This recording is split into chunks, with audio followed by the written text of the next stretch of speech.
мындайсыңар дозокко кетесиңер деп. Криминалдын баары динди жамылып алып бир мечет салып коюп ошо менен эле күнөөм жок болуп калат деп айтып атат. Катын десең башын чаап салат катына. Дерский аял болсо ошол жерде казык кылып киргизип жиберет. Диний жолуңузду баштаганда эле 14 жашта имам болуп калдым. Бир кыздары отуруп көзүн минтип калса унутуп калам баардыгы чыгып кетет. Сумга барсам, эстеликтер сатылбай калыптыр. Айтат, баары коркуп атат, көзү бар. Могу харам, суу халалбы дегенге келдик биз. Музыка харам, телефон харам. Биздин казактар атеист болот, динге келсе сразу террорист болот да. Бир нормальный ортосунда жүрбөйт. Кара-Балта шаарында Хазирет Усман медресесине окуганы келдиңиз. Мен де ошо TikTokка чыкканда баары шылыңдап, TikTok имам палан деді. Анан публичный болуп кеткенден кийин баардык молдонун баары азыр TikTokко кирип алды. Мен чыгып кеттим ал жактан маза. Баштап берем силерге, ал жүргүлө. Ассаламу алейкум, урматтуу көрүүчүлөр. Сиз менен журналист Семетей Аманбеков эксклюзив подкаст. Бүгүнкү биздин маегибиз Казакстандын борборунан, жүрөгүнөн, Астана каладан болмокчу. Бүгүн бизде абдан кызыктуу конок. Бул Астана шаарынын Ырыскелди Кажы мечитинин башкы имамы Нурлан Байжигит уулу. Ассаламу алейкум, Нурлан агай. Биринчиден биздин подкастка келгениңизге чоң рахмат. Кызыктуусу, Нурлан мырза 14 жашында имам болгон. Кыргызстанда окуган. Азыр өзүнүн насият окууларын TikToктон, Instagramдан, YouTube жалпы соц тармактардан берип атат. TikTokто 700 000 катчы, Instagramда 1 200 000 катчы. Мындай эң заманбап имамдардын бири деп айтсак болот. Әкем 42-те сауаты жоқ, намаз оқымайды, не істеуге болады дейді. Әй, Шурик, атың Шурик екен. Әкең 42-де болса, сауаты жоқ болса, сол сауатсыз әкеден сен сияқты сауатты бала туылды. Дароо эле сиздин өмүр баяныңыздан баштасак, анткени кыргыз аудитория сиз жөнүндө мындай маалыматы кичине азыраак болушу мүмкүн. 1979 жылкы экенсиз, арабызда 3 эле жаш айырма бар экен. Ошончудөн ошол убакытты мен эсимде бар. Ал совет доору болчу. Биз өсүп атканда совет доору жанагындай динге өзгөчө бир мындай кемсинткен, кичине мындай көңүлү бурбаган доору болчу. Ошол убакыт жөнүндө айтсак, ошол диний жолго кантип түштүңүз? Ата-энеңиз мындай түрткү болдубу? Же өзүңүз чечтиңизби? Анткени совет доорунда диний жолго түшүш деген бир өзгөчө бир мындай кыйын нерсе болчу. Ошол жөнүндө айтып берсеңиз. Бисмиллахир-рахманир-рахим. Ассаламу алейкум ва рахматуллахи ва баракату. Элибиздин астанасы төрүнө Елордага кош келдиңиздер. Рахмат. Казак, кыргыз гасырдан бою бир тууган агайын, ортасын Алатау гана бөлүптүр. Ак калпакта агайындар биздин качанда бауырларыбыз болгон. Biz Баурайында өсүп өнгөнбүз. Типти мен өзүм тууп өскөн жер Кыргызстан менен шегарамыз біз. Меркеден ооба. Осы жерде менин нагаш атам дин жолунда болгон, мархум рахматлы. Сол киши осы динге такырып баулган, үйрөткөн, чакырган. Андан кийин ошо жолду кармап, ошо тайекем кызмат кылды. Енді қазақ қырғыз бір туған дегеннен кейін тілімізде ұқсас, дінімізде бір, түрімізде бір, қабірімізде бір, өмірімізде бір. Сондықтан барлықтағы бірі болып, мәңгілік бірлігіміз о қияметке дейін жалғасын деп тілеймін. Жәннетте де көрші болуға Алла нәсіп етсін. Осы екі халыққа. Енді сіздер қонаққа келгенде біздің қазақтың имамдары қырғызшада сөйлей алады. Ошо кыргызча деле сүйлөй берсек болот. Ооба, кыргызча сүйлөсөк сонун биздин аудиторияга ыңгайлуу болмок да. Бирок казак кыргыз тил бир эле. Бир эле, ооба. Бирок Кыргызстанда окуп калдыңыз, кыргызчаны билет болушуңуз керек, э? Жок, кичинекеле мен чоң эжем кыргызча сөйлөй турган болуп, өзү тилин бербей турган улуттардын бири осы кыргыздар болот. Анан Кавказ болот. Ошо тилдерден көрүнүп турат. Биздин чоң тайжем ошо сүйлөйт эле кыргызча. Ошо биз деле кыргызча сүйлөп калганбыз. Анан тиги чегарада ошо жерде бардык бири-бирине кирип чыгып аткандан кийин стилдерибиз окшош да. Андан кийин кудалар болот, келим кетиш бар. Ошо бардыгы ошондой болгон. Кыргызча сүйлөп калабыз бардыгыбыз. сүйлөй албагандар деле түшүнүп атат эмне деп аткан. Жакшы эле түшүнөт. Ошо чоң биздин тайкем дин жолунда эле мечитке барып окуп өзү, андан кийин үйлөсүн баардыгын ошо динге чакырды. Биз деле ошого бейим кылып, ошого чакырып, ошентип андан кийин Меркеде Казакстанда эң биринчи медресе ачылды. Ошо медресеге барып окудук. Илим жолубуз ошо жерден башталды. Ата энеңиз жөнүндө кыска айтып берсеңиз. Ата энем мамлекеттик кызметкерлер болгон, медицинанын адиси. Энем, атам деле ошо Меркеде. Азыр Астанада жашайбыз баардыгыбыз. Ошол совет убагында диний жолуна түшөм дегенде каршы болгон жокпу?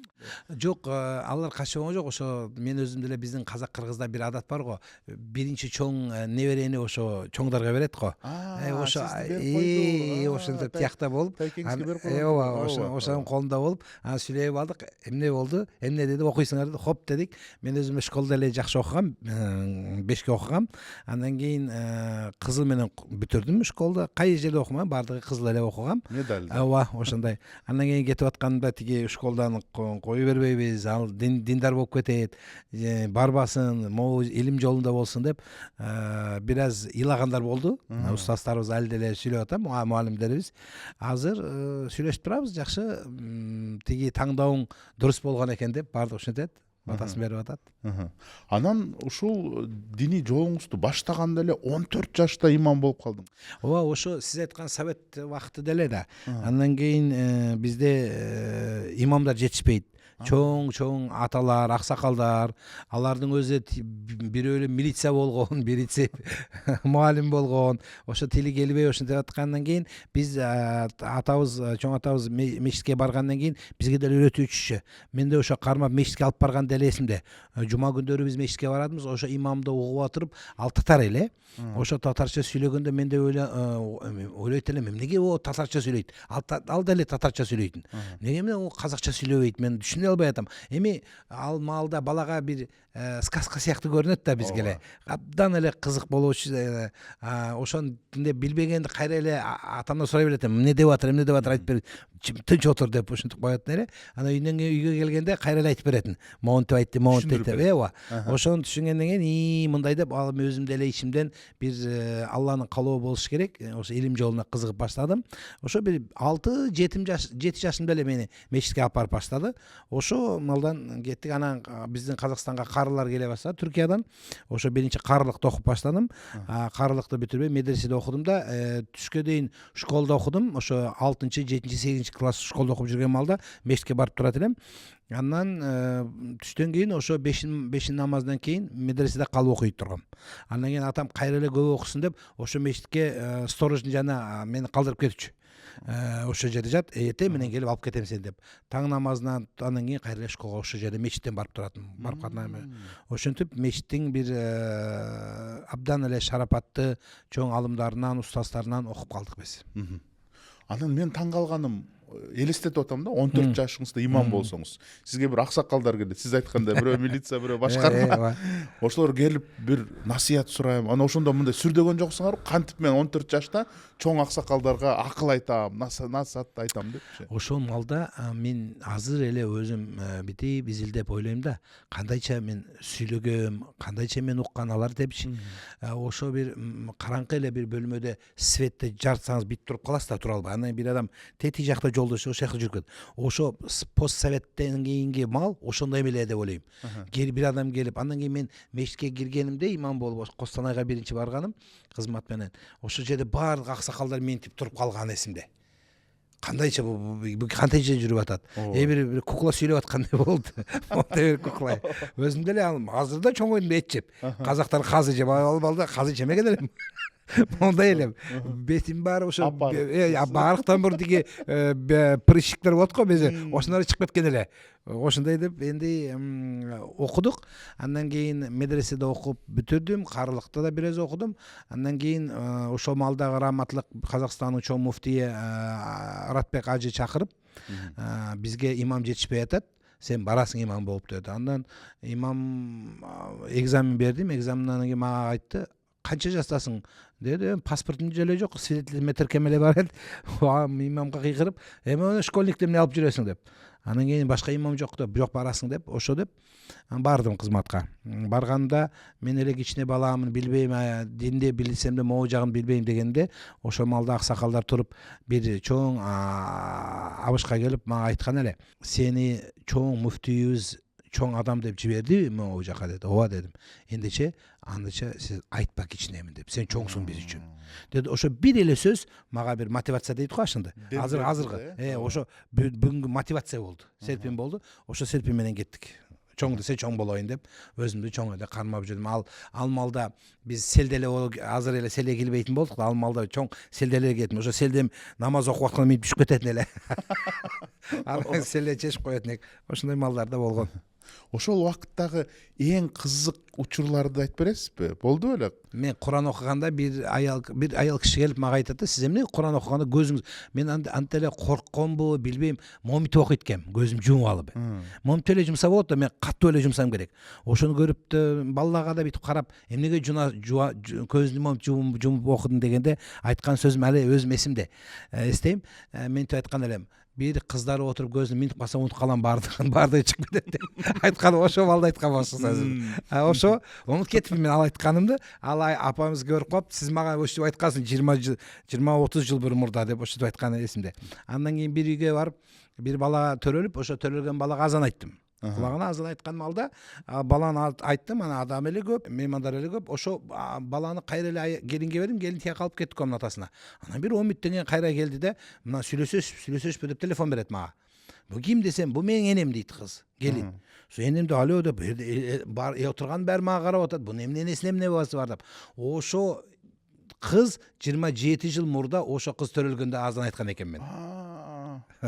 27 жыл өткөн кайра эле ананын баласын айтып атам.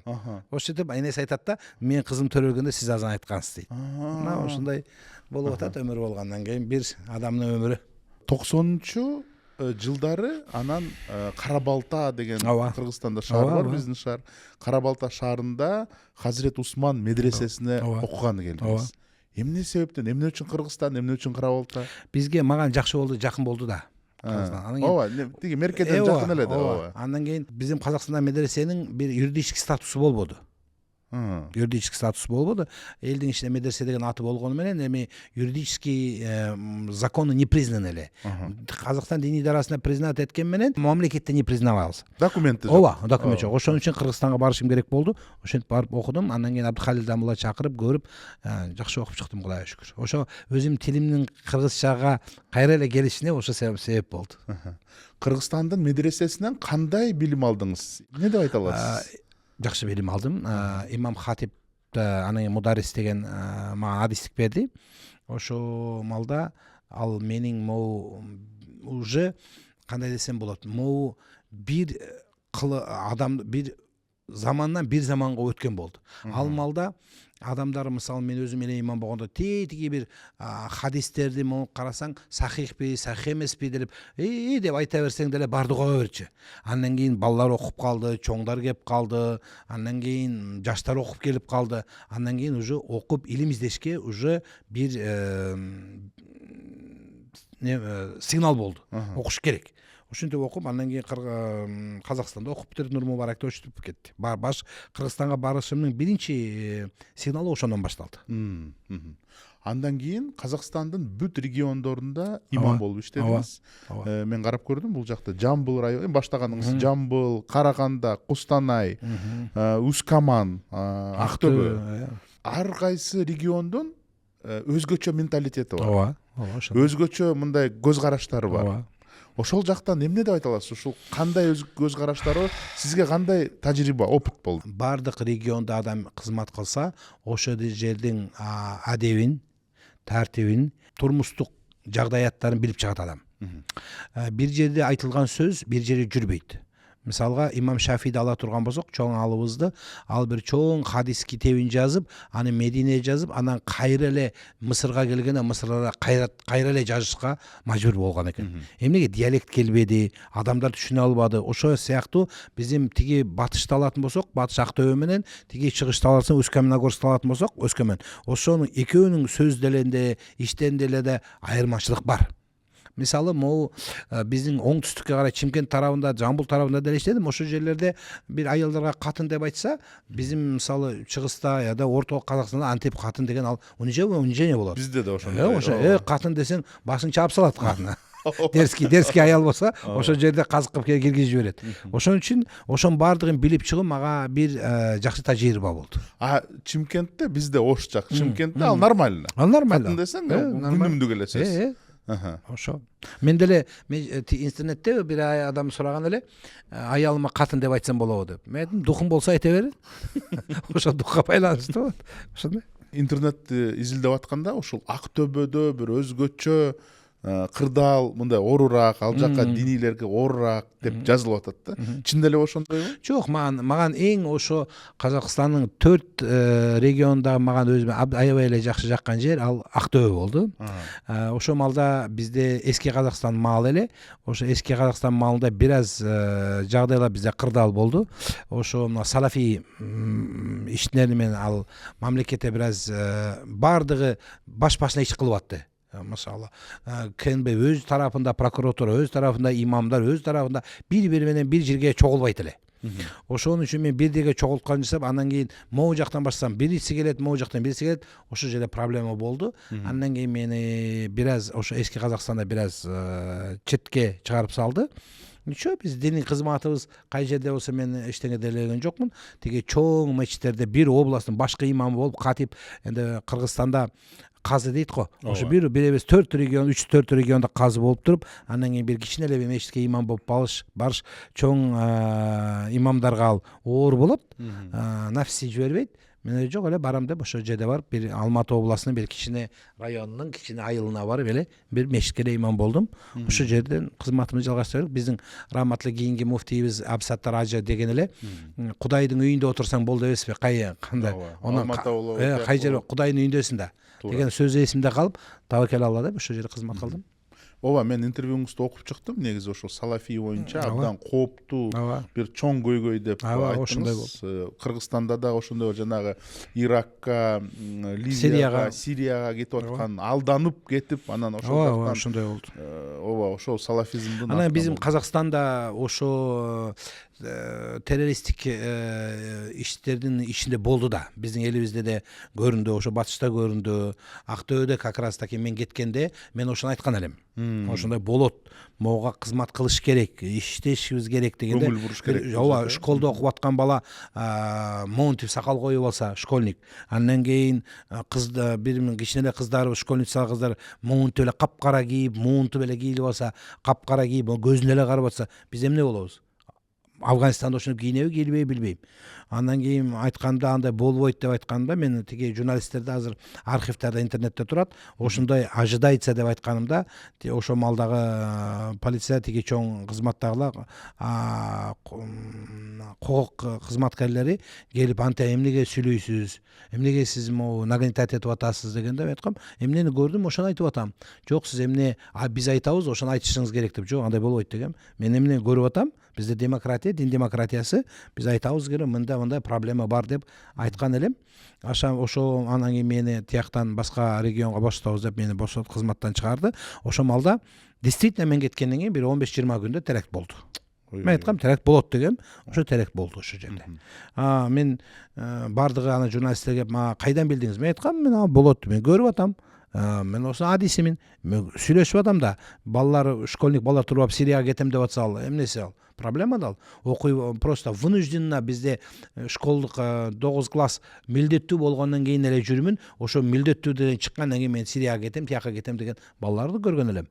Азыр алар кетти, энди Кудайга шүкүр, бирок иш жүрүп атат. Биз андайга жол бербешибиз керек. Биз мына коомчулукту, жаштарды окууга, илимге, заманауи чоң бийиктерге чыгарышыбыз керек.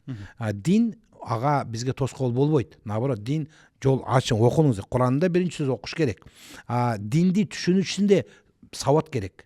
Билим керек. Билим болсо Куранды окуйм, Куранды окуш ишинде билим керек.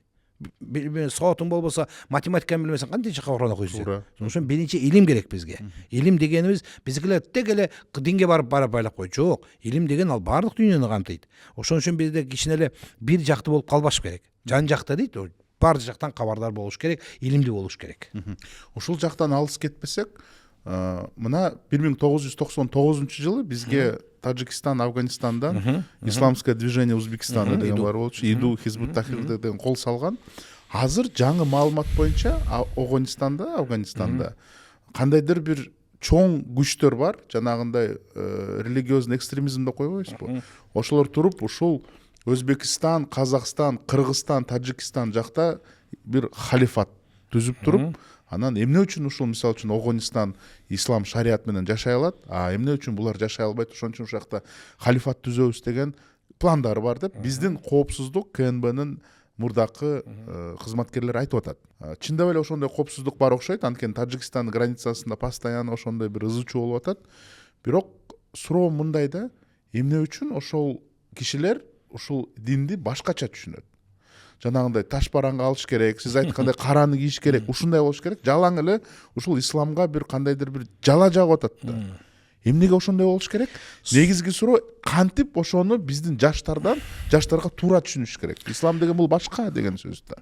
Ол ошо самый биринчи биздин сөзүбүздө безграмотный дейт го орусча. Ошо саватсыз, сабат болбогондон кийин ал бир эле кандай десем болот. Бир эле бир китапты окуган адам, бир эле аламды көргөн адам башка аламды билбейт да. Вот точно ошондой. Эми Куран сөзү менен болуш керек. Мисалы, bizim Казакстан болсун, Кыргызстан болсун, биздин эки адамдын ортосунда проблема болсо, мушташык балды экөө сотко барабы, кимге барат? Шарият өкүмөнү чечеби? Сотко барат. Биз эми ошону айтып атабыз да, адам соттон да кабардар болуш керек. Биз исламый мемлекет эмес, биз мизам бар бизде. Ошо мизамдын заң чеңберинде жүрүшүбүз керек.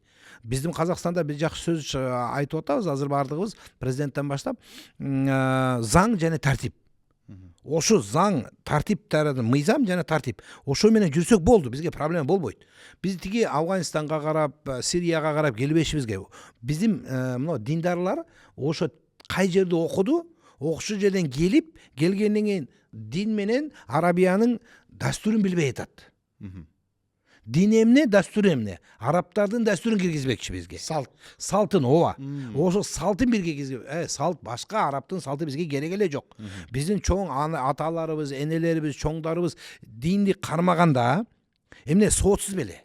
Мисалы биздин Абилхайыр ханда. Абилхайыр хан менен Бопай анабыз бар, энебиз. Ошо Бопай энебиз менен Абилхайыр үйлөнгөндө махыр деген болуу керек. Тарихи маалыматтардын бардыгында бизде келет, сыйлык берди, каде берди, жол берди, той сыйлыгын берди деп келет. Ошо када дастурдун бардыгы келет да, урпактан кылымдан кылымга, баладан балага жеткен. Эми махыр деген сөз жок эле.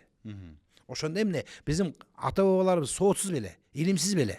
Болбосо Абылхайыр Чыңгызхандын түзмөтү. Кандай билбейт ал. Эми эмнеге айтпаган? Потому что бизде казакта ошо аттарын менен өзгөртүп эле айткан. Той сыйлыгы, кыз жолу, калың мал, калың ошо калың это ошо махыр болот.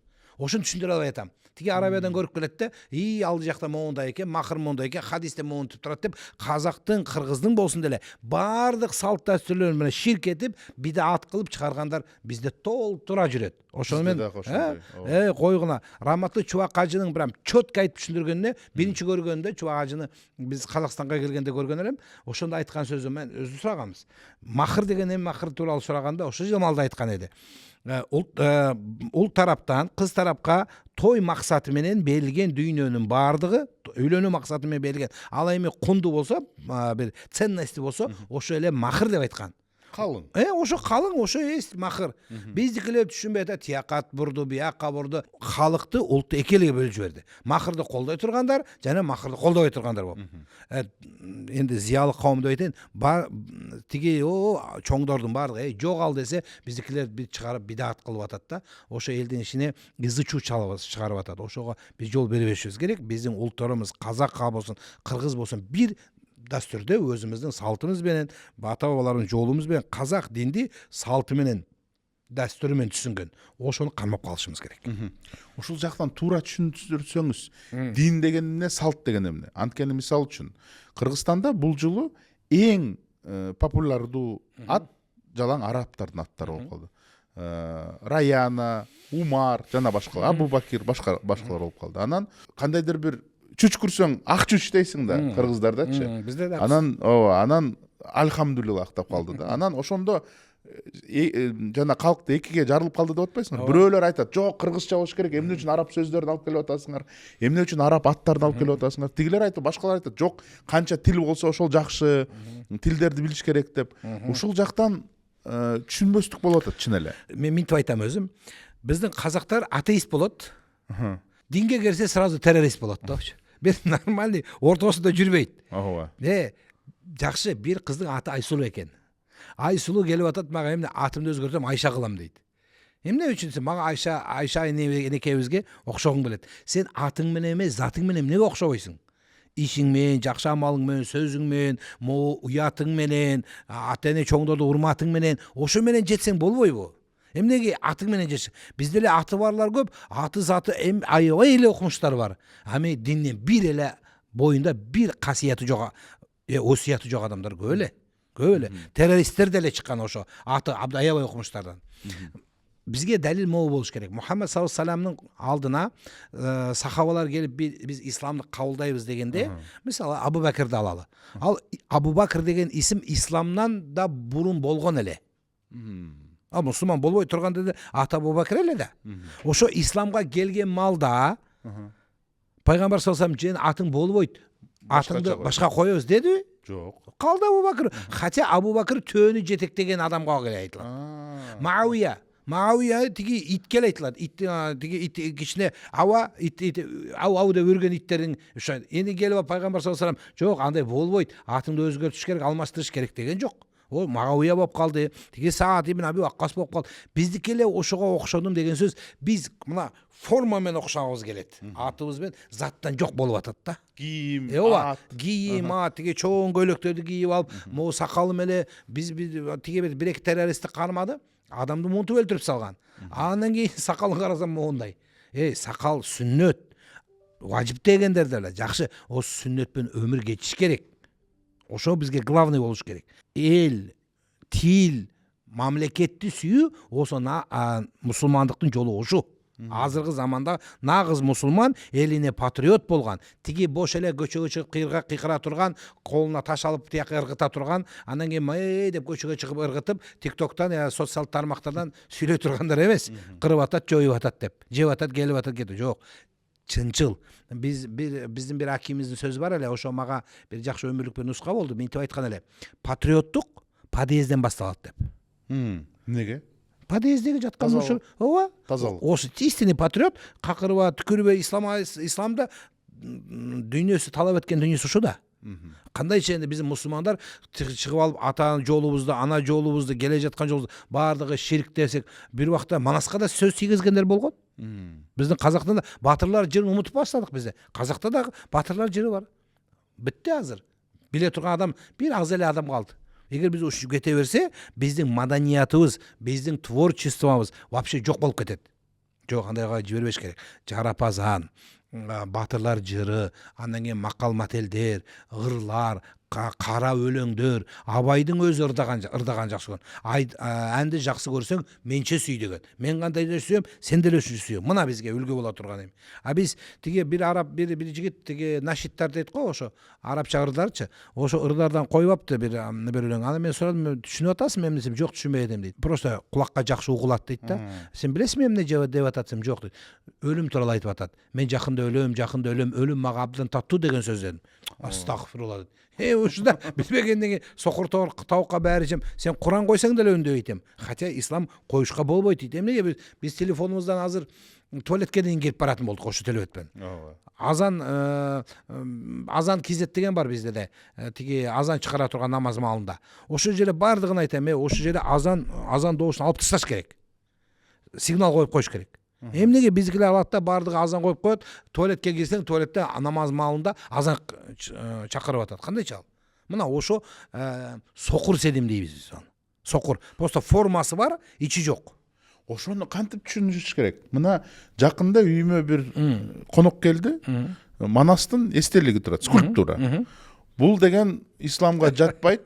Көзү бар, Астагфирулла. фото болбош керек, эстелик бунун баарын жогот дейт мага. Анан айттым, каякта жазылган десе, бирде мен айттым ага. Бул жакта жазылган, бирөөдөн уккан, бирөө айткан мага, ишул бунун баары жок болуш керек, бунун баары. Бул чын эле проблема. Проблема, чоң проблема. Сумга барсам, эстеликтер сатылбай калыптыр. Айтат, баары коркуп атат, көзү бар, картина, эстелик, скульптура болбош керек деп. Ошону кантип туура түшүндү, кантип жеткириш керек ошону? Мага бир аял келди баласы менен. Кызы менен келди. Кыз 6-7 жаштагы кыз экен. Ал сүрөт тартат экен. Ошого бир тайкеси келип калды үйгө. Астагфирулла, муну сүрөт тартканыңа Кудайым жан бер деп айтат деп 6 жаш 7 жаштагы кызга ошентип сүйлөгөн. Кыз чочуп кеткен. Айткан, мына көзүн тарттың бе сен, көзү бар адамды кыяметте жан бересиң сен ошого. Тозоку болосуң деп аябай эле жылатып, анан кыз уже мынтип калган. Келип мага коркуп атат, мечиттен бүйтүп, көзү бүйтүп, мага дем салып коюңуз дейт, но балам эмне болду? Ошондой болду, бир тайкемиз сүйлөп, тайкеси бар эле, ошо сүйлөп, мына кыз чочуп калды дейт. Мына биздин келесо десең башка сөз таба албай атам. Эмне болушка болобу? Наоборот, ал искусство. Түшүнөм, ал ятсыз бир нерсе тартып, голый бир нерсе тартып атса, бир заңга, мыйзамга каршы бир нерсе тартып атса, андай эмес да, жакшы дүнүйө тартып аткан адамга жардам берип, окугунуң тарт. Ал бала, кээ бир балдар бала тилинен ошо сүрөт менен жеткизет сөзүн. Сүрөт менен. Наоборот, ал искусство кайдан билесиз? Ошо кыз Пикассо сыяктуу бир чоң алым чыксачы. Дүйнөгө, аламга, кылымда бир келетин художник чыгар. Бул балта чап салды, болду. Өлдү. Эмне болот? Анан кийин монтуп 11 жашында, 13 жашында көөгө беребиз, байга беребиз, эрге беребиз, эмне болот? Бизде азыр жаштарыбыз, келе жаткан жаштардын кылымы могу бардыгы логикамен жүрөт. Динди мен бирде интернетте окуп калдым. Бир далил сурап атса, тиги дин алымы Курандан далил келтирип атат. Ошон тиги бала айтат да, мен сен Кураныңа ишенбейм, сен эмнеге мага Курандан далил? Сен мага ылымдан, илимден, дүйнөдөн, заңнан, деги эле логикадан далил келтирчи дейт. Ошондой болуш керек да. Биздин дин алымдары тек гана дин менен эмес, баардык жагда болуш керек. Эми тиги бирөө эле мага сүрөт мантелип айтты да, сүрөт турган жерге периште кирбейт экен дейт. Вот. Периште кирбейт экен дейт.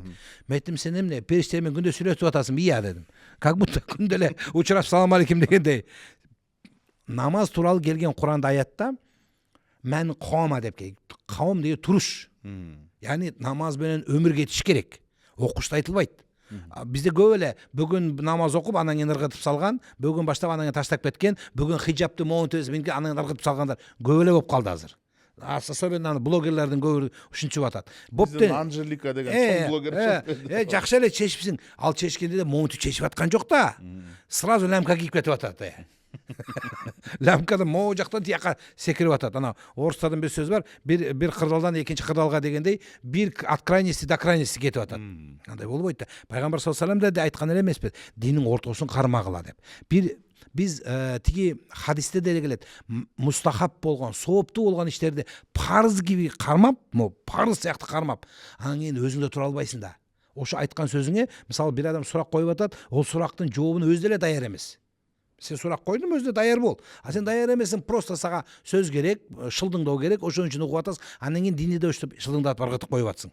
Ошон үчүн айтпак болгонум, биздин жаштарыбызды биз илимге, билимге, заманауи жолго тарбиялашыбыз керек. Дин аны кеспейт, но кесип аткан ким? Ошону түшүндүрүп аткан адам. Тек гана Куранга байлап, динге эле байлап кой. Жок, илим жолуна, мамлекетке, элиңе, жериңе кызмат деле чоң сооптуу иш. Раматтуу Чубагажын бир сөзү бар эле. Окуп чоң жак көп эле окуп турчам. Мынтип айткан эле, Кудайым намаз менен, орозо менен жетпеген макамга, даражага жакшы холк мүнөз менен адам жете алат ошол жерге. Кудайдын рахымы чексиз. Ошон үчүн элин сүйүү, жерин сүйүү, кызмат кылууда, бул отанга кызмат этүүдө чоң сооптуу иш. Биздин мамлекет кызматында жүргөндөргө биз урматын ордуна келтиришибиз керек. Мен кылбайм, аны сен кылбайсың, башка кылып атат. Коррупция болсун, болбосун өздөрү билет. Эми тиги кызматы бар алардын. Биз жакшыны жакшы деп айтышыбыз керек, күнүнү күнөө деп айтышыбыз керек да. Ошон үчүн биздин мына жаштардын бир жакты болуп кеткени жакшы эмес. Ооба. Иди атеист болуп кетеди, мына жакта террорист болуп кеткен келбейт. Мен да көрүп атам азыр. Могу харам, суу халалбы дегенге келдик биз азыр. Музыка харам, телефон харам. Ал эмне болду? Бардык жерде музыка бар. Тиги суу агып атканда да музыка бар. таластың бойына талай түшкөнбүз да, талашка бүйтүп карасаң таластын суунан да музыка чыгат, агачтын могу жалбырактарынан да бир музыка чыгат уксаң. Ошон үчүн биздин особенно мына казактын кыргыздын комузуна сүйлөгөндөр бар, арам деп. Яна инструментальный деп. Канчама балаларды тарбиялады ошо казактын домбурасы.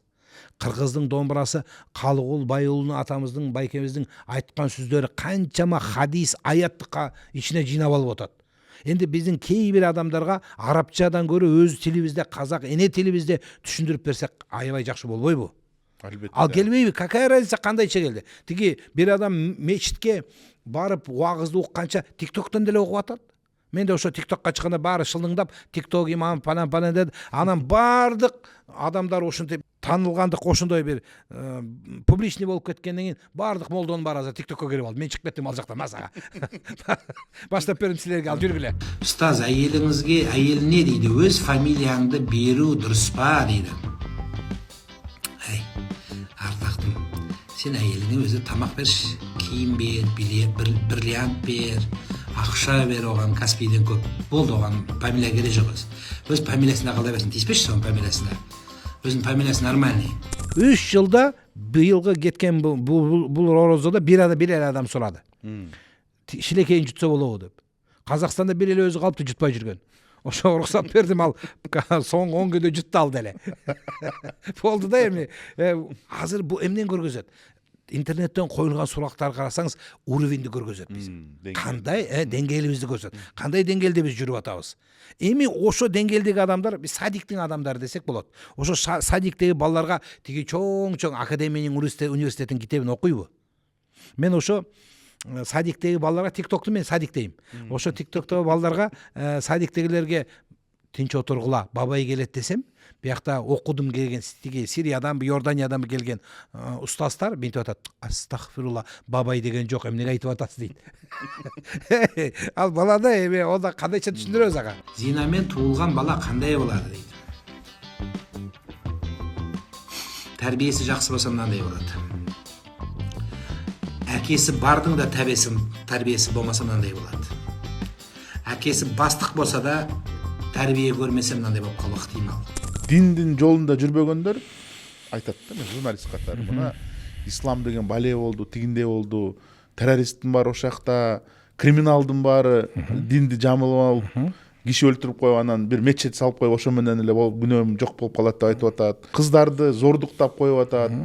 Анан мен айттым, жок, ислам деген бул карама каршы эң оор басырыктуу, эң прогрессивдүү дин деген бул ислам. Просто билиш керек кандай. А булар деген жанагындай ал бир караңгылык катары да. Булактан ол канча суу алды, ал өзү билет да. Биздинкилер биз ошондой заманда, кылымда өмүр сүрүп атабыз. Басына ак топу кийсе болду молдо дейт. Менде сакал чаңгой болсо болду молдо дейт. Бир жоолук кийип алса болду ажы дейт. Ошондой. Бизди өзүбүз деле ошондой көргөзөбүз. Кимсин десе мен ажымын дейт да. Мемекке тиги намаз окуйм. 5 жыл болду намаз окуйганыма, 11 жыл болду орозо кармаганыма, трудовой книжканы көтөрүп эле жүргөн. Кудайым билет, ал кабыл эмес. Ошон үчүн ислам ал туунук булак. Ал сиз айткандай без изъяна, бир эле каталыгы жок күнөө булак. Ошо булактан ким канча алып атат? Ошо кара. Биздин имам агзамыздын аябай эле окуш сөзү бар. Мынтип айтат: сенин ичиңде эмне болсо дейт, сыртыңда ошондой көргөз дейт. Кандайча өзүңдү көргөзүп атасың, ичиң ошондой болсун дейт. Сыртың кандай болсо, ичиң ошондой болсун.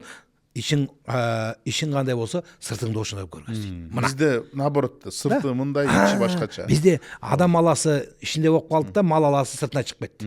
Ошондой болуп атат. Ал болбойт бизге. Мусулман адам Аллах Таала Малики яумиддин, кыямет күнү Аллах менен ошо бардык ачылат. Аллахтын биз Кудайдан биз саттар, Кудайым жашырчы деп сурайбыз. Жакшы, тиги кылмыскер, коррупционер, мародер ким болсо деле ал тооба кылып ошо жолдон кайтса, машалла биз кубанабыз. Абдан эле сонун иш келипти, Кудайым хидаят берипти. Хидаят Кудайдын жолунда, Кудайдын калабында. Эми ошону карманып, кайра эле күнөө иштерин кылып атса, бизде ошондойлор бар. Күнөөнү жок кылып койду деп атат да. Губернаторго барып, акимге барып, вопростор чечип, тендер чечип, тияка чыгып, границада жүргөнбүз. Бир аз аферист мошенниктерди билебиз. Границадан вопростар чечет. Өзү намаз кылат. Кандайча намаз кылма. Сен кандайча крышевать этесиң да өзүң намаз окуйсуң. Аракты крышевать эткендер бар. Өзү намаз окуйт. Кандайча ал болот. Болбойт да. Мусулман адам болду, реальный болуш керек. Күнөөсү 2 эсе көп болуп калат деген чынбы?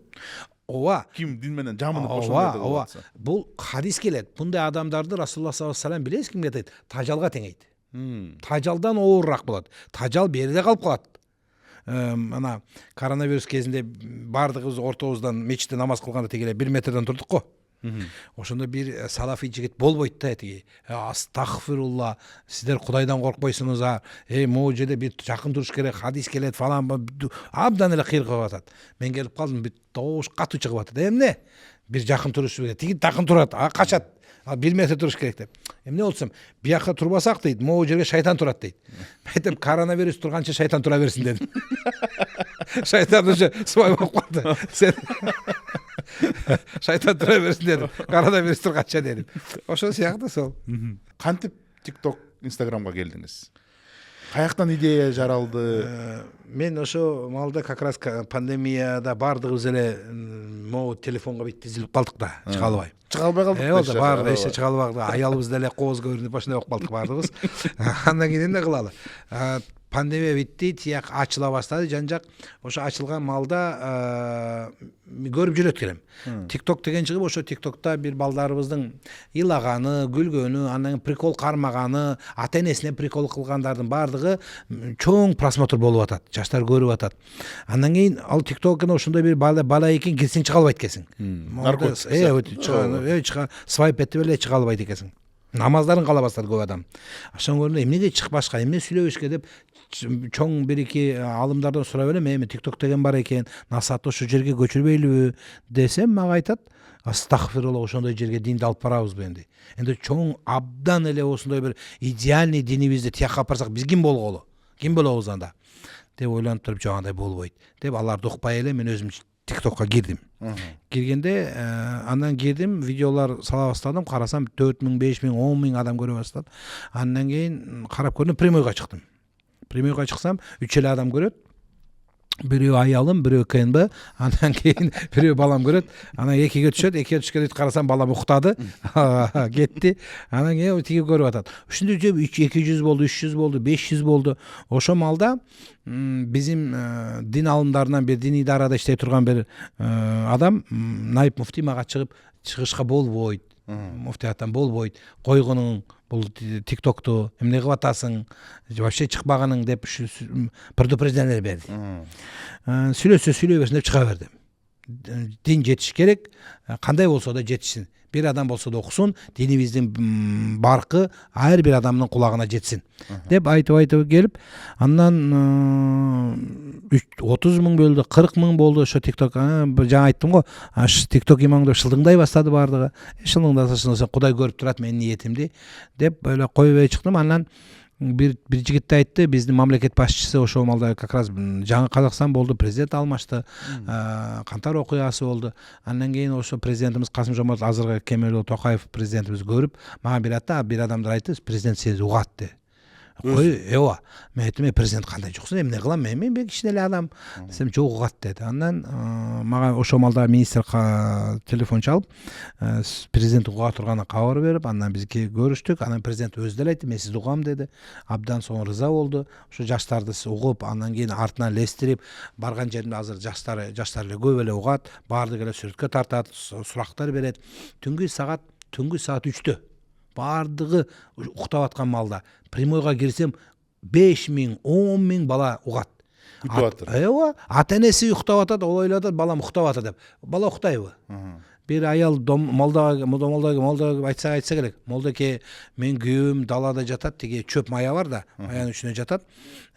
Масаханада, андан кийин кээде масаханада карасам, бүт нур чыгып турат үстүнөн. Коркуп кеттим деп. Ал нур эмес, ал телефон көрүп аткан турбайбы? Простинен жабып алып. Ошол сыяктуу балабыз көрүп аткандан кийин мен кирдим, балаларыбыз сурактар кое баштады. Сонун бир сурак болду. Ошодан башталды эми бардыгы. Бай болушка күнүнө 100 000 таба турган дуа өргөтүп коесузбу мага деди да. Айттым, мен ошо дуаны билсем сага айтпак белем. Келесем, эмне айтам мен сага? Өзүм эле окуп отура бербейм, мен эмне кылам сага айтып. Деп айткан элем да. Андан кийин ошону койдум да, калды. Загрузка этип койгом. Анан эртең карасам 8 миллион болупту просмотр. Бир түндө эле. Күндө аспандан 1000 теңге түсүп туратын дуга барма дейт. 100 000 теңге түсүрөтүн ба? Ондай дуга болсо мен сага айтам ба? Бир имаммен кездесип калсам мага айтат, Нуреке, сиз пайгамбар саллаллаху алейхи вассалам хадисин билесиз го, Вакыйга сүрөсү бар, ал байлардын сүрөсү дейт го хадис. Ооба. Ошо сураган адам ошто жооп берип, сиз билсем айтпак белем деп. Ошо Вакыйга сүрөсүн оку деп эмнеге айтпадыңыз дейт. Сен айтам, сен молдосуң дедим. Ооба дейт. Сен өзүң наизусть билесиңби? Сен билбейм дейт. Сен билбесең ал каякта билет, ия. Ал моундай бала эмне билет? Эми кара дедим. Мен Вакыйга сүрөсүн оку дегенде 300 адам көрмөк беле. 300 адам эле көрмөк эле. Азыр дедим, бир түндө 8 миллион адам көрдү. Жарым Казакстан. Ооба. Анан кара, эми ошо 8 адамдын почти жарысын катталды мага. Анан кийин экинчи ирет угат. Үчүнчү ирет угат. Ушинтип келбейби, ия. Сендер эмнеге радикалдып моунтуп кысканга кумарсыңар, ия. Деп ошону мен түшүнүп, мен айтам 94-жылдан имаммын, ошо китепти мөмтө эле окуп, арабча китепти эле айта бергем. Битсең арам болот, битсе харам болот. Мен азыр өзүм баардык убагыздарымды запись кылам. Ошо жаш кезимде ошо записьтерим бар. Бир записьтериме карасам, ошондой айткам, бу отурган аксакалдардын бир мен өзүм коркуп атам эмне дегенме. Астагфирулла, мындайсыңар, дозокко кетесиңер деп. Азыр окуп көрдүм да, ey Алла, биздин деле аксакалдын элиңде жаны сүлөй экен, митип отурган, ооба. Эшексиңер десе, эшекпиз, ооба деп. Болбойт ал. Болду уже время башка, кой андай эмеспиз биз дейт. Тура турган башка көтөрө тургандан барбы, ия. Ошондой болбойт деп подходду мүлдө өзгөртүп, жаштарды бит тартып бир бала сурайт, "Мо намаз окуган сайын артымда бирөө турат" дейт. Эмне кылайын дейт. Артымда бирөө турат дейт. Ошо көзүмө көрүнүп атат дейт. Мен айттым, сен артыңды желательно стенага тиреп оку дедим. Стенага битип тиресең, тиягында стена болот да, эчтеке болбойт тиякта уже все. Бири айтат, ошо просто элементарный сурак. Анан кийин адам айтат, койдубу десем, койду дейт. Метинде жин да, шайтан да, ким келсе, периште келсе, баардыгы эшиктен кирет. Коркпомо, эшикке бит караса, ким кирип атканын көрөсүң, сразу эле кое коесуң. Деп айттым. Ошол үчүн заманына карай, адамына карай сүйлөш керек. Имам Азам Абу Ханифа отурган экен, буту намаз көп эле окуган ал киши. Буту шишип кеткен экен. Анан бутуна митип сүнөчө отура албай, бутун эле битип созуп чоюп алып отурса, селлеси мондай чоң бир чапаны менен сакалчаң бир адам кирип келипти. Имам Азам ойлоп калса керек, алымдын алымы келген окшойт деп бутун эле оорса да битип отуруп, андан кийин сабагын берип, аазын баян сүйлөп атса керек. Анан кийин ал адам туруп, мен бир сурагым бар сизге депти. Кандай сурагыңыз таксыр десе, кыямет күнү, ооба, күн чыгыштан чыкпай батыштан чыгат го, ооба. Ошо күнү таң намазды кандай окуйбуз депти. Сөйтсе имам Азам деп буту кайра эле бутун жазып салган экен. Эми эси дурус адам келе сону сурады. Ошо келе сону сурады. Кичеке баланын суроосун берген. Сону анан мен сени бир чоңдасым деп бутун кайра эле отупту да. Жалпы жаштарга юмор менен берип атасыз да. Ошон үчүн жанагындай 8 миллион просмотр болуп кетти да. Ошону аламдар өзлөрүнүн деңгээли бийик болуш керек. Вот сиз мисалы үчүн юморду кантип айта алганды билдиңиз? Ичиңизде барбы же ишимде бар да. Ал үйрөнөтө турган эмес, менимче Кудайым өзү бергенден. Биздин атабыз раматлык тай атам сондай эле бир калдыңзап күлүп, энемиз атамызга сүйлөгөндө бир сүйлөп отурат эле. Мен де карап, бала кезимде мага казактын макал мателдерин, жаңылыпаштарын окуткан эле. Үйгө чоң аталар келген кезде мага окугуның деп чыгарып коюп мен ырдайт элем. бүйтіп ана додого бүйтіп туруп көкмөргө салгандай салып алатын мени. Ошолдан ышылып чыктым да, ошондой болуш керек деп ойлойм. Анан кийин ал Кудайдын өзү бергени чыгар. Кай жерде сөздү акындык, өзү казак кыргыз өзү акындык дейтин бир сөзү бар го. Ошентип ошондон үйрөндүм. Сөздү кармаш керек, дурус сүйлөш керек. А вот экинчиси, сиз өзүңүздү айтып атасыз, өзүңүздү психолог катары көрсөтөсүз да. Анткени чын эле бирөө келип ушундай бир кырдаал Психологияны окудум да. Психологияны окудуңузбу? Каяктан окудуңуз? Москвада окудум. Сиз, значит, дипломированный психолог болбойсузбу? Ошон үчүн любой ситуацияда мындай психолог катары немеби? Ушул устаздар, аламдар психолог болуш керек деп ойлойсузбу? Ар бири үйрөнүш керекпи? Окуш керек. Психологдордун психологу Мухаммад саллаллаху алейхи ва саллям пайгамбар эле. Алдына келген адамга подход жашап, ал дин бардыгына дин айта бербеди да. Пайгамбар саллаллаху алейхи ва саллям бирөөнү минтип адамый касиетпен түшүндүрүп берди. Бирөөгө жай эле түшүндүрүп берди. Ситуациясы ар кырда болду да. Бирөөгө мыйзам менен ушинтип кылыш керек. Бардыгына шариятпен айта берсең, ал шариатка ишенбей турган адамга кандайча шариатпен жооп бересиң? Ал ишенбейт. Ал бир теңирчи менен бир имам сүйлөшүп атат YouTube'да. Имамга далил айт десе, имам Курандан сүйлөй берет. Имам Курандан сүйлөйт. Тиги теңирчи айтты, "Эй, сен кызыксың" дейт. "Мен сен Кураныңа ишенбейм. Сен мага Курандан далил келтиресиң" дейт. Сен эле кайра эле Курандан сүйлөп атат. Значит, имам билбейт деген соот, биякта илим жок деген сөз. Ошон үчүн психолог деген эмне? Жан жактан түшүнүш керек. Бирде адамдар келет, мисалы жай гана, могу теспи.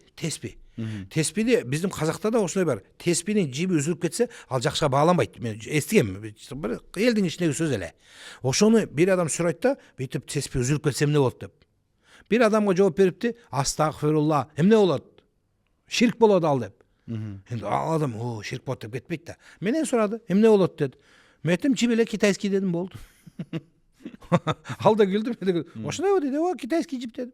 Енді кайра эле чогултсам болобу дейт. Кайра эле чогултуп, леска салып ал, үзүлбөй турган дедим, болду. Не китайский? Не китайский болду. Иши бүтү дедим. Жакшы экен деп кетти, болду. Ол проблема чыгарып эмне керек? Эч эле нерсе. Сизге келердин астында Кыргызстандын соц тармактарынан суроо чогулттум. Эртең мененки намаз деген абдан маанилүү. Бирок кантип ушул намазга турганга, анткени эми саат 5-те башталат. 5-те эң мындай таттуу уйкуда. Ошого мындай жүрөгү менен туруп намазга турганга эмне кылыш керек? Бул таң намазга өз маалында туруудун золотой кнопкасы болбойт. Ар кимге ар нерсе асер берет.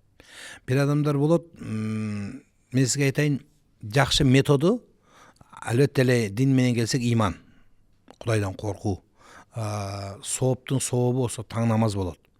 Адамдын кандайча иманы бар экенин, соопту Кудайга канча үмүтү барын көргөзө турган намаз ал. Бирок кандайча таң намазга турам деген адамга мен заманауи биздин заманыбыздан биз эмне кылайын, кандай бир ишти кылсам таң намазга турам, кече жаттар кезде 5-тен кийин тамак ичпейм. Бул дин эмес, баягы эле эме? Илим. Эйва. Курсак ток болгон адам турбайт да. Курсак болгон адам турабы? Вообще катты туалетке баргысы келсе турат, башка кесе турбайт ал. Карны курсак аш болсо турат ал. Анан кийин курсак аш болгон адам бодрый болот. Жакшы уктайт. Физиология экен. Ооба да, физиология. Кээ бирлерин айтам, тура албай атасам, будильник кой дейм. Просто элементарный будильник кой дейм. Чырылдаган бирөөнө битет да, угуп туруп бите сөргөсөң, 10 рет кой дедим. 8-1, 8-2, 5-1, 5-0-2, 5-0-3, 5-0-4, 10-ун коюп сал дедим. Анан кийин телефонду этияка апарып кой. Ошол жака барасың дейт. Койбой атат. Андан кийин ал болсо үйдөгү аялың менен жакшы бол. Аялың жаныңды окусун. Катуу асер берет. Биздикилер наоборот кой балесинен октоп, тиге башка комнатка кетип калат да. Свет жагыш күйгүзүш керек жок. Касында окусун. Расулулла алейхиссалату вассалам Расул намаз кылганда Айша жатат эле, Айша энекем жаткан эле дейт. Ошону көрүп атат дейт. Катуу асер берет. Аталарыбыздын намаз кылган бардыгыбыз эсилибизде да. Азан айткан, ошо касымызда айткан. Мына агачтан рең алат дейт казакта. Адам адамдан талим алат дейт. Адам адамдан оюнот. Ошо касына кылыш керек. Үйдө калат. Андан кийин аял менен жакшы болуш керек. Аял тургузат, жакшы дейт, тур дейт, катуу айтат, жай айтат, ойнойт.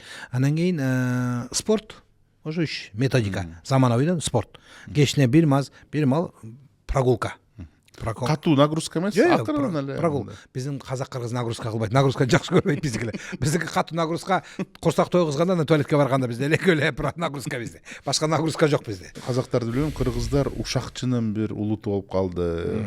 Улам эле ушак айтат, өзгөчө эркектерибиз көп ушак айтып бүтмөй болду дейт. Ушул ушак менен кантип күрөшсө болот? Анан негизи ушул ушак деген бул жакшыбы, жаманбы деген суроо. Астагфирулла, ушак жаман да. Ушак зинадан оор күнөө. Зинадан оор күнөө. Ашадду мина зина. Зина берде калып калат. Ошо мисалы эмне үчүн алганда чабур, өзүңүз ойлоңузчу. Бир адамды өлтүрсөң, киллер болсоң, бир адам өлтүрсөң, эки адам өлтүрсөң, ушактын тили тынбайт да. Ушактай берет, тияк ушактай берет. Сондуктан ошон үчүн бул ушак динибизде чоң күнөө болуп эсептелет. Шын мәнінде ал қазақ қырғызға да таандык емес, қазақтар да ошондой болуп калды. Азыр жатып алып, диван жатып алып, ошо ушакты сүйлөй берет. Кептен тияктан баштап, тыңдап атсаң, президенттен сүйлөйт деге. Тиякка кетип калган. Жакшы сүйлөсүн. Бар болгон, дурус болгон нерсени сүйлөш керек. Азыр демократия заман. Биздин президентибиз, өкмөтүбүз да сүйлөгөнүң айта турган жерибиз бар, демократия бар. Бирок биздикилер сүйлөгөнүн манерасын билбейт. Жеке адамдын личный границасына кирип, семьясына дейин сүйлөп кететиндер бар. Эң жаманы билесизби? Намазхандар сүйлөйт. Намаз окуй тургандар, ажылар сүйлөйт. Ушактыбы? Ооба, сүйлөгөндө тетиги чыгып кетсе, бириси кеп туруп, астагфирулла сүйлөбөсө, таква болуп калдыңбы я деп бири-бирине ошот. Динди бир профессия катары көрөтүндөр бар. Ошо чоң проблема. Чоң проблема. Ушактын эң биринчи проблемасы текебердиктен дейт. Текебердиктен. Адамда текебердик болбосо, адам ушак айта албайт экен. Эмне үчүн аны ушактайбыз биз? Ал бизге унабайт. Не нравится он нам. Сен билбейсиң, аны тааныбайсың деле. Интернетте бир кыз жүрөт. Казакстанда бир кыз бар. Прямойга чыккан, ошо прямой чыкканда уктап калган болсо керек. Ошо уктап калганда тиги кыз да, адам да бир жел чыгып кетти. Көчөгөнө жел чыгып кетти. Ошо прямойга чыгып кетип, андан кийин осурак кыз деген ат болду ал. Андан кийин өзү деле айтат. Менин бир осурганым 5000 теңге дейт. Заказ бересиң, эми караңыз, бунун түбүндө эмне бар? Бир жигит ага мынтип сүйлөдү. Жинди деди. Сал кыз мынтип айтты, ким жинди деди. Менби деди. Мен сени тааныбайм деди. Но сен деди, кымбат убактыңды, кайтып келбей турган убактыңды мен сыяктуу жиндиге угуп атасың деди. Анда ким жинди деди. Ответ ошол жерде. Биз өзүбүздү жогору санаганда эч качан биз ушактан тыя албайбыз.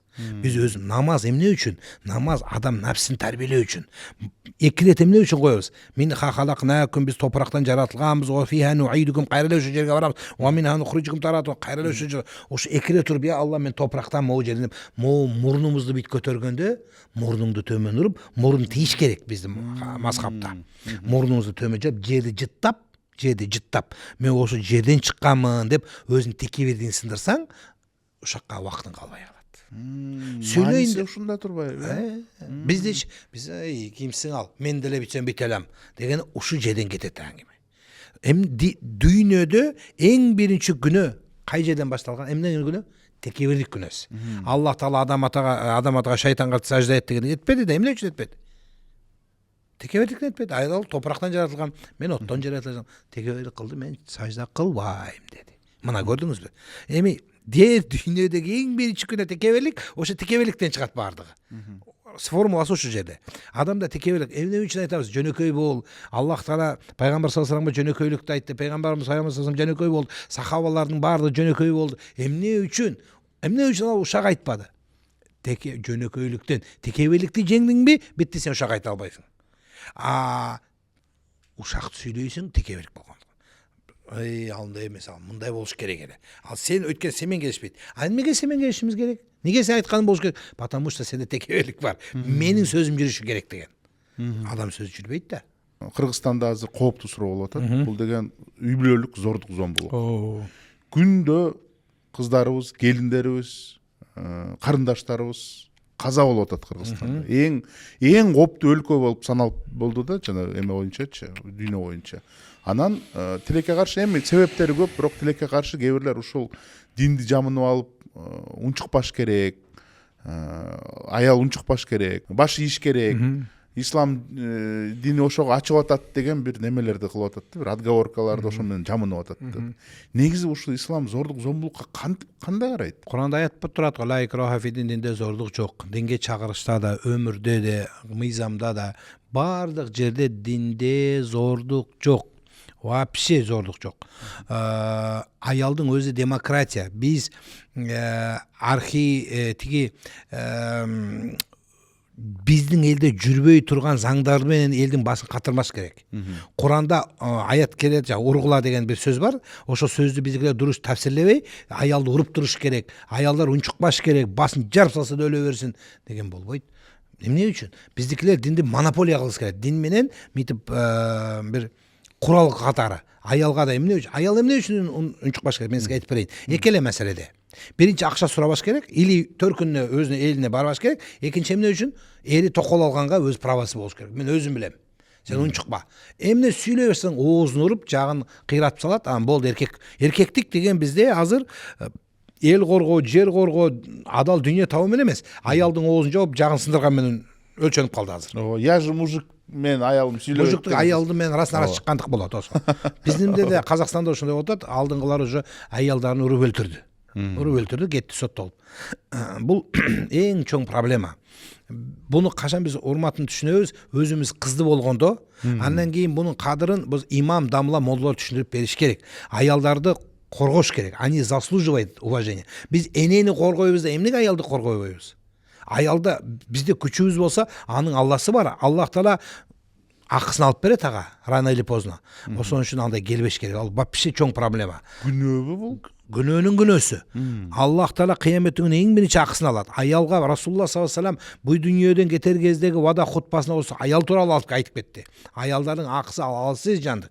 Биздикилер айтам да, бир монополия кылып алган да. Сен подчиняться должен 100%. Кинодон башка жерде болбойт андай. Биттип эле бит Султан Сулеймен келатат деп жерге жата калган болбойт ал, болбойт. Адам да, адам, аял. Биздикилер эркек тияктан келет да тоюп, унчукпа, аузун жап, сүйлө маган. Ал жарылып кетпейби? Стеналарды алтын кылып койсоң да жарылып кетет ал. Ал адам. Мыйзам да шариятыбызда кыз жагын өтөт алмалда. Адамда ол өзүнүн ичиндеги проблемасын айтыш керек да, сүйлөш керек, угуш керек. Биздикилер мен ойноп жүрөмбү я? Иштеп атпаймынбы? Иштеп атпаймынбы? Жегенин алтында. Бизде бир эле сөз бар. Сен семирдиң. Сен семирдиң. Сен өлүп калсаң да өмүр сүрө берет ал. Бир күн ыйлайт, 2 күн ыйлайт, болду, проблема бүтөт. Ошондуктан биз аялдарыбызды, кыздарыбызды коргошубуз керек. Дин коргойт. Коргойбу? Дин 100% коргойт. Дин унижать этпейт. Дин биринчи орунга коет. Ата-эненин акысын биринчи орунда турат. Эркек мойнунда алып жүрөт энесин, аялын, кызын, сиңдисин, эжесин алып жүрөт. Ошо эркектин мойнунда турат. Мойнунда турат деген сөз биздикилер бардыгын акчага сайып атат. Мен акча берип атам, картие берип атам. Мен айтайын, биздин өз аялын токалдан төмөн түшүрөтүнө бар. Бир күнү мага мешитке бир аял менен эр келди. Не болсо аял айтат, мени талак алып бериңиз, кетем мен мындан дейт. Эмне десем, ким аялсызбы, токолумун дейт. Эмне десем, бүтүп айтты дейт. Мен эми законный кыл, мен алып барып көргөзбөйсүңбү десем, бүтүп айтты дейт. Чуть-чуть потерпи деп айтты. Эмне десем, биринчи аялым ооруп атат, скоро өлөт, андан кийин сени чыгарам деп айтты дейт. Чын элеби? Мага айтат. Ал энди ошону уктум да дейт. Бул биринчи аялына өлүм тилей турган болсо, значит менен да өлүм тилейт. Конечно. Bunday болгончу мен bunday адам эр курсун деп, мен чыгам кетем деп ушинтип сүйлөгөн эле. Мына ушинтип сүйлөйт биздин. Эркектин даражасы ошо. Биз аялдарды коргообуз керек. Дин коргойт. Алла коргойт. Сондуктан биз аялды коргосок, аял өзүнүн урматын түшүнүп, балдарына жакшы тарбия берет. Ошо балдардын тарбиясы менен эркектин урматы чыгат. Биздин эркектер ойлойт, мен приказ берсем урматым көтөрүлөт. Жок, урматың көтөрүлбөйт. Сен тиран келе жатыр дейт. Тиран келе жатыр дейт. Фашист келе жатыр дейт.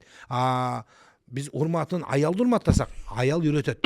Балдарга жым тургула, давай сүйлөбөгүлө, уктагыла, атаң эчтибес. Биз үчтүп өстүк го бардыгыбыз. Биздин тарбиябыз ошондой болгон.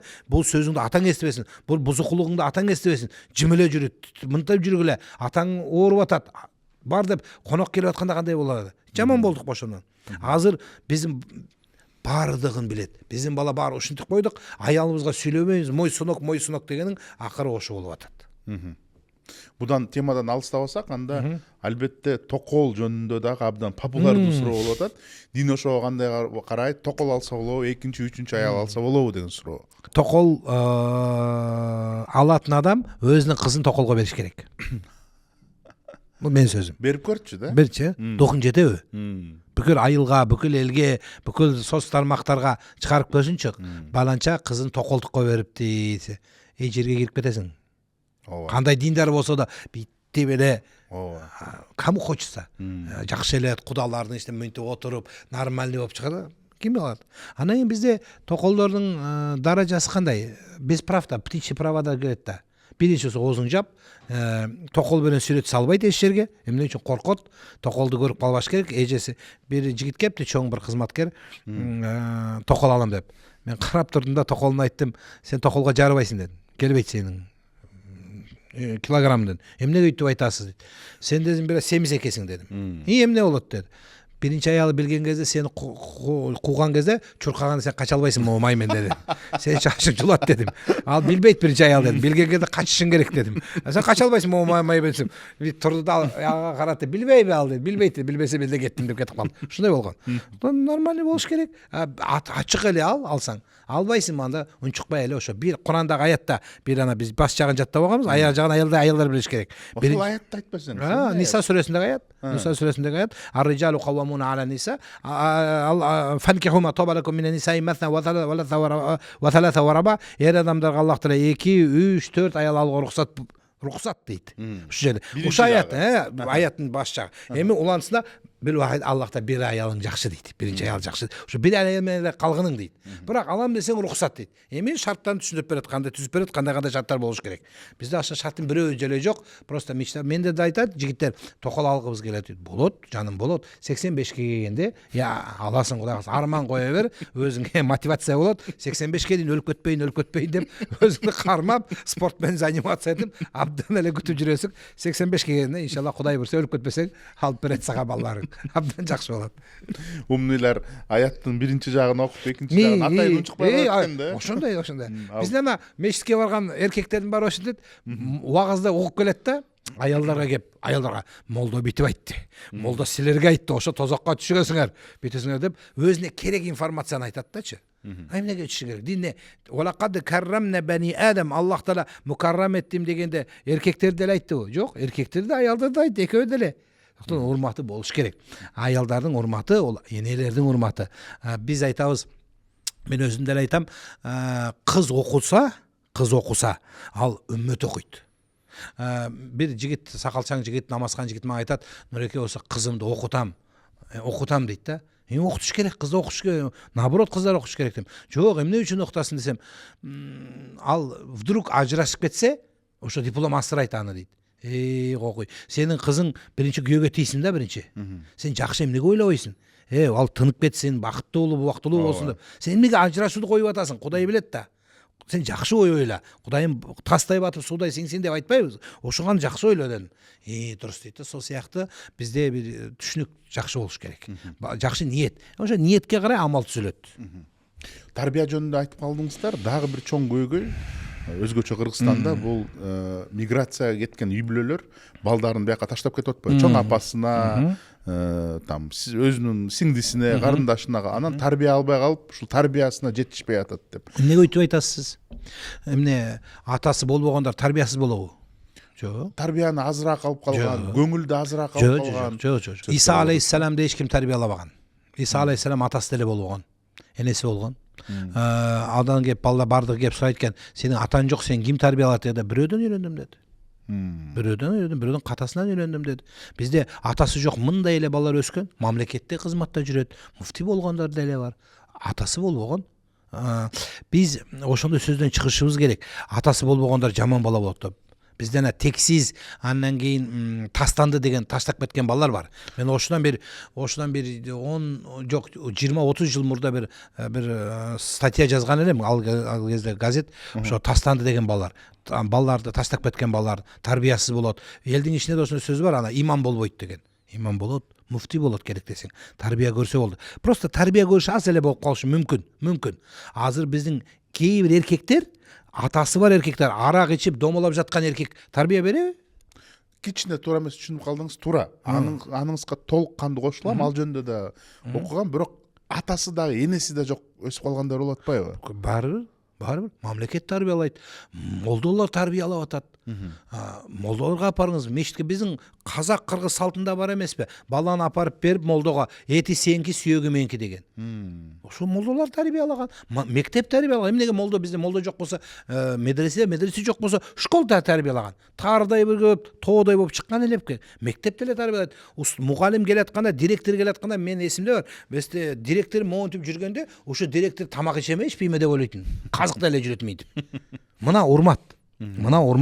Сондықтан бізде тарбиялайт, мектеп тарбиялайт, андан кейін ақсақалдар тарбиялайт. Эшекпен жүргөндөрдүн урматы азыр жип мингендерден чоң болгон. Ошо эшекке минген жигиттерге эрге чыкпай, жип минген эшектерге чыгып алган биздикилер көбү. Акыры ушундай болуп атат. Ыйлап атат. Сондықтан Алла кайрын жакшылыгын берсин. Бир абдан кызыктуу дагы маегиңизди көрдүм. Азыркы ооз ачарларды ифтар деп коет дагы. Ошолорду кандайдыр бир понтко айлантып койду. 700 кишиге салып атат деген. Ошондон тышкары дагы бир понттор болуп атат. Жана Меккеге барып келдим, тияка барып келдим. Келгенде бир лимузиндер менен тосуп алат. Ал жактан постоянно соц тармактарга жүктөп атат. Анан ошол боюнча эмне деп айтыласыз? Бул деген кандайдыр бир мындай понт деп өзүңүз айтыпсыз, ошондой эле да. Фанта ичкендер да бардыгы. Фанта ичкендер ошондой бар. Эми не дейбиз? Ниетим Кудайым көрүп атат, кабыл кылсын дейбиз. Ал делейинче биз бул мурта жылда биздин бир блогер телефонду прямой эфирде битип кармап, Кабага колун кармап туруп, азыр осунча акча салгыла, прямой Кабанын алдында колумду кармап туруп сиздин атыңызды айтам деп. Ошондой сбор ачкан эле, мошенницалар көп. Биздин ата бабаларыбызда калган сөз бар да, Мекке Мадине жолдун ушу алыс сапар деп айтады барган киши, ата анаңа урмат кылсаң Мекке болот саган үйдүн ичи деп. Ошо үйдүн ичинде эле Меккеде эмес, Мекенде эле адамды тарбиялай берет. Мекенде тарбиялай берет. Меккен эмес, Меккеде тарбиялай берет. Биз баардыгын Меккеге байлап койдук. Жакшы, Меккеге жакшы. Бахаваддин Акшбанди Меккеге барып келгенден кийин бабабыздан сураган экен, эмне көрдүңүз десе, мен ажы болдум, эшегим эшек болду деген экен. Эшек минип барып эшек ат болбойт да ал барыбыр. Ошон үчүн Мекке азыр доступный болуп калды. Кимде эле барып атат, тиги мусулман эмес элдер, адамдар да кирип атат, бизнесмендер, кытайлар жүрүп атат, көрүп атабыз. Так что проблема жок. Анда Кудай насип эткен экен, барып көрүп атат. Эми ажылык Меккеден келгенден кийин болот да. Ошо Рамазан малында да биз реклама үчүн болуп кетти бизге көргөзсүн деп. Ошо тарбиялап атабыз, айтыш керек, аны убакыт керек. Биздин казак кыргыздын баардын жүрөгүндө ошондой бар, көргөзгүсү келип, ушундай бит турат. Тигеле Меккеде баардыгы амин десе, биздикилер келгенден кийин разгон алып амин деп кыйкыргысы кеп турат. Тиги узун көйгөйгөнгө чечпей минтип жүрөт эле, бит көлбөң өтүп. Биз айтабыз, Бэтмен сыяктуу кетчеччей. Биз өзү казак кыргыздын кийимин кие бер, болду, бизге жетет болду, кереги жок. Дейбиз, эми буга вакыт керек. Вакыт керек. Бир аз тарбиялашыбыз керек. Алымдарыбыз жұмыс істеп атат. Мисалы айтайык, Чубак ажы мен Кыргызстанда билген, мисалы Садыбак Астамла, барлык адамларыбыздын Максатбек аттарын өзгөрткөн жок, эч ким. Келгенин арабча көйнөк кийген жок, арабча дүйнө кийген жок. Ошо салт менен калды. Биздин Казакстанда да устаздардын баары ошондой болуп калгандыктан, ошо салтты кармашыбыз керек. Ал барган адамдар кичине эми желип турат да, убагыз атканда битип учуп кеткиси кеп турат. Бир эстеп атам, бир алым менен бир табакта бир адам тамак жеген экен, простой адам. Чыккан жеген экен, тияка чыгып бир интернеттен угуп алып битте турат го. Ошо чыгып келатканда бирөө келип айтыпты. Фаланчы депти, эмне десе, мен чоң байлар менен оокат жегем, чото байбай атам депти. Ошондой да. Адам түшүнүшпөй караш керек. Bizde Kırgızstanda dagы bir понт, Казакстанда дагы бар болуш керек. Бул ысырапчылык. Бул да өзүнчө бир күнөө да. Тойду берсең, тим эле 500 киши чакырып, 3 жылкы союп, бер жагында кредиттер. Той өткөргөнгө кредит аласың, куда тосконго кредит аласың, анан өзгөчө дагы бир свадьба болуп калды, кыз узатуу деген. Ал да өзүнчө бир свадьба. Мамлекет болушунча күрөшүп атат. Мына бизде 11ден кийин 11де тойду бүтүрүш керек. Всё, кеттиң. Кетпесең закон, штраф салат. Жана эстеликтерди бир чоң эстелик коюп, жана мүрзөгөчү, анын баарына тыюу салынды. Давайте мында чакан жашайлы деп. Бирок токтотолгон жок. Токтобойт экен ошо. Ошо кантип токтотуш керек деп ойлойсуз? Вакыт керек. Ауруу батпандап келет, мыскалдап чыгат. уақыт керек. Насаат 50 жылда ел жаңа қылымда қазан болады. Қылымда қазан болады. Ошон үчүн уақыт керек. Кыргыздарда, казактарда эң жакын эл деген бири-бирибизге болгонубуз биз. Туурабы? Кошуна, бауыр, эң кыйынчылык убакытта бири-бирибизге көмөк кылып, жардам берип турган эки эл. Бирок тилекке каршы азыр ортодон бир жаракат кетирем деп, бир провокация кылайын деп, ар кандай бир суроолорду сүйлөгөндөр көбөйүп кетти. Көкбөрү болобу, кенен сары болобу, эмне болуп кетпеби? Ушул бир повод таап, бир себебин таап туруп, ушул ортобузга бир от жакканга аракет кылып атат да. Ушул адамдарга эмне деп айтат элеңиз? Анан негизи кыргыз казактын бир туугандыгын мындай күчөтүш үчүн эмне кылыш керек деп ойлойсуз? Қазақ қырғыз ата бабамыздан бір туған деген сөз бар. Бізді Алатау ғана бөліп, басымыздағы қалпағымыз бен қалпақтың айыр қалпағынан ажыратқан еліміз. Сондықтан біздің екі ұлтты мен сенем, ақыл есі дұрыс, иманды адамдар, алымдарымыз тек қана бірлестіріп келген, бір тірлік жасаған, бір ел жасағанбыз. Біздегі ең алымдарымыздың да мемлекеттік қызметкерлердің бардығының миссиясы осы ұлттың достығын бекемдештіруіміз керек. Бізді бұзып отқан, айтайын ба қандай сөз? Менің атам қырғызды сақтап қалған, менің атам қазақты сақтап қалған деген. Бұл атасы болмаса, как будто өліп қалатындай сөйлейміз да біз. Баягы текеберлик. Бұл қороз сияқты да, қороз мен қиқыр басам, күн шықпайды дегендей әңгіме. Ондай емес. Біз Құдайға шүкір аталарымыздың салымы зор болған. Біз сол салымды көтеруіміз керек, бірлестіруіміз керек, санай бермеу керек. Менің атам бүйткен, сенің атам бүйткен деп, хатта дөртумул мақабир, қабірдегі жатқандарға тыныштық беру керек. Сол үшін кейінгі бұл мемлекет басшыларды жасап жатыр. Мына кейінгі жастар қай нәрсені ортаға қойса да, біз бауырмашылығымызды, ағайындығымызды мәңгі бұл дүние тұрғанша қазақ пен қырғызды сақтап қалуымыз керек. Бұл негізгі әрбір мұсылманның миссиясы болу керек. Бұларды бөлгенде Құдай бөледі, ұрпағын бөледі. Бізді Құдай бөлмеді ма, қияметке дейін бірге болуымыз керек. 1000 жыл бөлген жоқ. Ешқашан бөлінбеген. Құдай бөлдірмесін бізді. Қысқа блиц суроолор. Кеттік. Қырғызстанға қайтсаңыз, қайсы жаққа бармақсыз? Бішкек Қарабалта. Бардығына барғың келеді. Дамлылар шақырған, иншалла барамыз. TikToktон келген ең қызықты суроо. TikToктан келген ең қызықты суроо маға мені тоқол қылып алыңызшы дегендер көп. Мен сразу мындайча орысша айтқан ачып айтқан жақсы үйреніп алдым. Қандай білесіз бе? Мен айтам аялымды қуып отырады деймін. Кешіріңіз дейді. Азыр блоктайды сен дейсің. Ал кешіріңіз болды дейді. Қандайдыр бір үй бүлөнүн же кишинин тагдырын чечкен ең маанилүү кеңешиңиз? Семьяны сақтап қалдым. Көп семьяларды. Аллаға шүкір, Құдайым өзі, мен өзім санағым келбейді, бірақ Құдайға шүкір көп адамдар жазып атат, сіздің арқаңызда семьям қалды деген өте эле көп. Ажырашып кетті, кетіп барған жерінен. Бірінші ұғып аламда, андан кейін ерде басам, ерде басатын кезде, аялды қоятын кезде, аялды сабырға шақырам. Ошо бардығында үшінтіп семьяны сақтап қалуға тырыстым. Bir ай көргінің, андан кейін болбосо өзім үйіне барам қонаққа.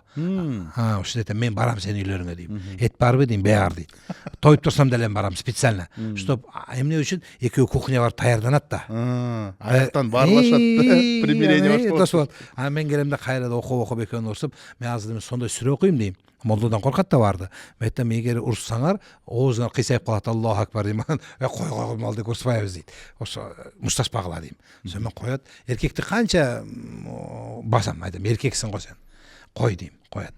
Энди үшүнүп турган кезде бир ата-энелер бир акылга келсе дейм да. Негизи ушул акыркы убакытта Кыргызстанда абдан көп ажырашуулар көп болуп кетти. Инстаграмдын артынан. Инстаграмды көрүп, турмуш ушундай укуктарым бар деп жашоо башкача да. Анан ушул ажырашуулар азайтыш үчүн эмне кылыш керек? Биз укуктарын баарыбыз укук жаттап алганбыз да, ты обязан, я не обязан. Бизде мындай жашасак, эч ким мне ничего не обязан десек жакшы болот. Никто ничего не обязан. Никто ничего не обязан десең, күтпейсиң да. Sen mağa beri göreksin, sen mağa beri göreksin, mamleket beri görek. Hiç kim berбейт сага. Маған Құдайым берет десем болды. Өзі мақалда қазақта айтып қойған ғой. Құдайдан үміт еткенің бияғы май болады дейді. адамдан өтөткенин көзгө көрөт дейт. Эми мына месе берип атам, мына эркектер да айтып атат да, мен беле багып атам, мен эле бүтүп атам деп анан жаап коет. Ошон үчүн эч ким карыз эмес десең жакшы болот. Ожидание аз айтыш керек экен. Мындай сөз бар. Бул дүйнөгө рениши өкпөсү көптүң дейди. Көптүң жумусу алга жүрүү кем болот дейт. Потому что абидасы көп да. Монда да абида. Эч кимге абидага кармай карамасаң, өмүр сүрүү оңай болот. Спокойно кете бересиң. Ошондой болуш керек дейсиң, болду. Эркек кишинин 3 алгачкы сапаты. Өтірік айтпау керек. Жалгандан качыш керек. Экинчиси ойлонуш керек. Акырын ойлонуш керек. 2 сабырдуу болуш керек. 2 үчүнчү сипаты мээрим. Аял кишинин 3 алгачкы сапаты. Аялдын эшке биринчиси тазалык, чистота. Экинчиси уят. Үчүнчүсү урмат. Эрдин урматы. Атанын эрдин урматы. Эгерде киши динге ишенбей, негизи өмүргө ишенбей болгон киши болсо, эмне деген кеңеш берет элеңиз? Боорум деп кеңеш берет. Ол деген Бауырым дейсің. Бауырым. Дінге сенбесе де, ол менің бауырым. Өткені мейірім, махаббат түбін жеңеді. Бізде осындай бар, тек қана бауырым деп намазхандар бір-бірін сөйлейді. Бауырым деп мешітке барғандар сөйлейді. Басқа намаз оқымай тұрған бауырың емес пе, қырғызың? Қазаң бауыр емес пе? Ол білмей жатады, ақиқат түсінбей жатады. Сондықтан біз бауыр деп үйренуіміз керек. Бірің, Абай атамыз айтқан, біріңді қазақ, бірің дос, көрмесең, істің бәрі бос дейді. Даже діннің өзгіріп тұр ішіне, істің бәрі бос дейді. Бауыр болу керек. Құранда аят тұр, иннамал муъминуна ихвада. Дұрыс, ішенгендер бауыр. Бірақ мен үшін, қазағым үшін, намаз оқымаған да менің бауырым. Біреу бірінсе айтса бітеді, ол намазхан ғой дейді. Не үшін намазхан? Намазхан болмаса мен бауырым емес пе не? Намаз ой үшін оқиды. Сол үшін мына сөзбен аяқтасам деймін сөзімді. Тақвалығыңды, тақвачылығыңды Құдайға көрсет. Маға адамшылығыңды көрсет. Мен сенімен адамша сөйлескім келеді.